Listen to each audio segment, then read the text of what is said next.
today is a super exciting day. We are going to build a 200-gallon saltwater tank. We're going to only have angels and butterflies in this tank, and we're going to walk you through how we do this from start to finish. Here's the tank. It sits in the middle of my office, so everybody who comes in is going to get to see all these really cool fish. We're going to be really smart about it and not add any eels that are going to eat everything. We're going to try to stay under control. So today, helping me build this tank is going to be my longtime partner and his partner, Damien and Shane. Come over here, guys.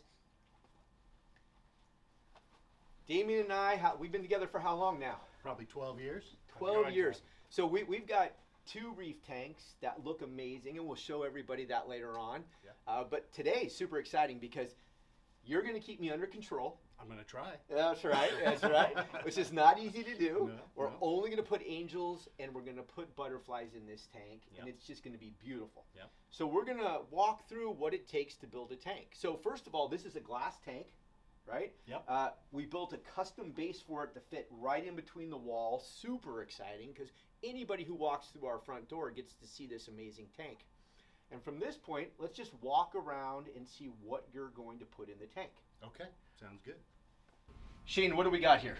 Yeah, we got some Carib Sea aragonite sand here. We're going to be putting about 200 pounds of that to start us off around this base rock here that we're going to use, the Carib Sea real reef rock. These should stack into some pretty nice columns. We're going to place those on the bottom for stability first and then put the sand around them. Got it. Damien loves to build out of rock. Yeah. I mean, he's like a master rock builder, so it'd be really exciting to see what this ends up looking like. Yeah. And then what have we got here? Here we have the Aesop skimmer. We're going to put that in there. That's going to pull proteins out of the water to help remove some of the nitrate, some of the protein before it turns into nitrate and keep the water cleaner. So it helps keep the water clean, basically. Yeah, basically, yeah. Yeah, cool. And I see right down there, what is that? We have a UV? Yeah, a little ultraviolet radiation there for the kill parasites. A lot of times when you're buying fish, they can come in with parasites, and the life cycle of that parasite, it can reproduce in your tank. So having one of these in your system will help mitigate that as it goes. So if I'm not mistaken, Damien, come on over here. Yeah. We're going to even have 2 UVs over time. Yeah, actually, ultimately, I think we'll probably run 3 of them on there to do closer to a total kill of parasite as best as we can get done. We want to keep the fish as healthy and as amazingly gorgeous as possible. Every time you lose a fish, it's heartbreaking, so we want to take really good care of these animals. They're amazing animals, and we really want to do a good job. Now, I see we've got some live bacteria. Is that what we got here? Yeah, nitrifying bacteria. And so when do we put this in the tank? As soon as you add fish. Yeah. As soon as we add fish, not before. Yeah, we want to jumpstart that cycling process along with the bacteria that wants to thrive in this and in the sand. So maybe next weekend we add fish, maybe a couple starter fish, and we add the bacteria at the same time? Absolutely. Not before, is that right? Yeah, that's right. And then what do we got here? That's Cooperman. It's basically copper, and it's going to help us keep parasites off the fish, and that along with the UVs. We can't run them at the same time, but if we get into trouble, the copper boosts that out of there. We cannot run the UVs until the environment is totally cycled. Yeah. So the copper, keeping the copper levels up is going to help keep the parasites until we can get the UVs. So it'll be really exciting when we add the fish. I mean, we're going to add fish. They could come with bugs. They might not come with bugs, but we're preparing for that and making sure we keep them really healthy. Yeah, one of the nice things with copper is you can run copper to kill parasites without affecting the bacterial growth in your tank.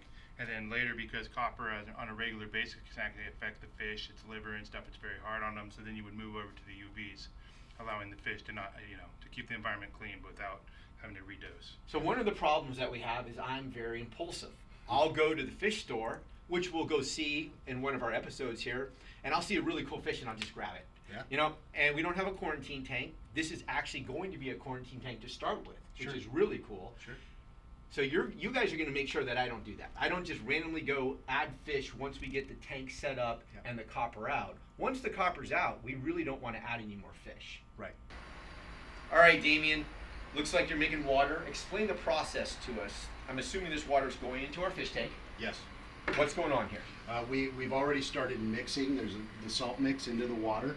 We're using Coral Life salt because it's fish only, and that's a great salt for that.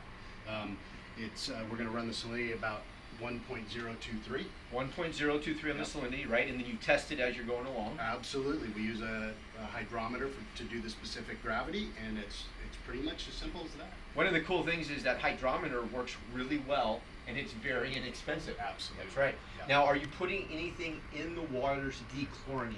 We do not have to, because the mix comes with a dechlorinator in it.